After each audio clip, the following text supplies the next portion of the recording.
এখন আপনার সর্বশেষ প্রশ্নটার একটা অংশ ছিল ফ্যাসিজম। ফ্যাসিজম। আপনি আমাকে ডেফিনেশনটা দিতে পারবেন ফ্যাসিজমের?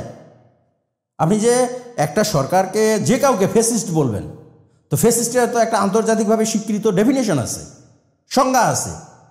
সেই সংজ্ঞাটা কি? সেই সংজ্ঞা যদি হয় যে বিরোধী দলের উপর অপারেশন, আজকে কি বিরোধী দলের উপর অপারেশন চলছে কি চলছে না? এই 24-এ দাঁড়িয়ে, এই 25-এ দাঁড়িয়ে নূর, ভিপি নূর জনসম্মুখে মাইর খেতে হয়, হসপিটালে যেতে হয়, বিদেশে গিয়ে তাকে চিকিৎসা নিতে হয়। কখন হয়েছে? এটা কি বিরোধী দলের উপর অপারেশন না? আজকে এই জায়গায় দাঁড়িয়ে নূরের দল আরেকটা দলকে নিষিদ্ধ করার জন্য তার কার্যালয়ে যায় ভাঙচুর করার জন্য। তো যদি ফ্যাসিজমের ডেফিনেশনে এইটা থাকে যে হ্যাঁ ও অপোজিশনের উপর অপারেশন চালানো, সাপ্রেশন চালানো, তাহলে আজকে কি সেটা আছে কি না? তাহলে কি আপনি তাকে শুধু সেই ডেফিনেশনের আওতায় আপনি বর্তমান অবস্থাকে ফ্যাসিস্ট বলতে পারেন কি না?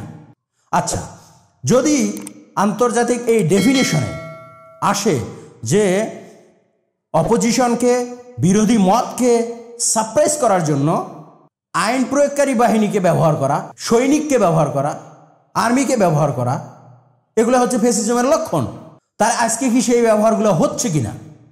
আপনার যখন সরকার পড়ে গেল তখন হাজার হাজার মামলা হলো, এক দল ছাড়া পাইল, এক দল বাইর হলো।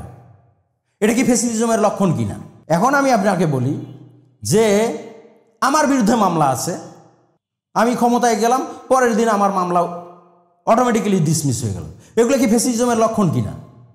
যেই লোকটা, আপনি কি এখন দেখেন মতকে সাপ্রেস করা হয়, মিডিয়াকে দেখেন যে 360 ডিগ্রি বদলে গেছে।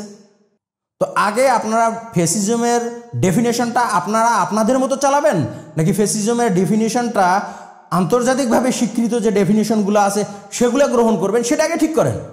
যদি ওই ডেফিনেশন ঠিক করতে পারবেন, সেই দিন আপনি বুঝতে পারবেন যে এই টেস্টে ফেললে কাকে কাকে ফ্যাসিস্ট বলা যায়, কাকে কাকে ফ্যাসিস্ট বলা যায় না।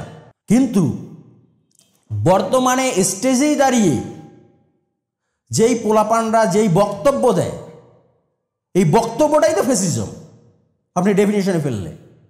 কারণ এই বক্তব্যটা দিয়ে মাধ্যমে কাউকে না কাউকে সাপ্রেস করার চেষ্টা করা হচ্ছে, কোনো না কোনো দলের মুখ বন্ধ করে দেওয়ার চেষ্টা করা হচ্ছে।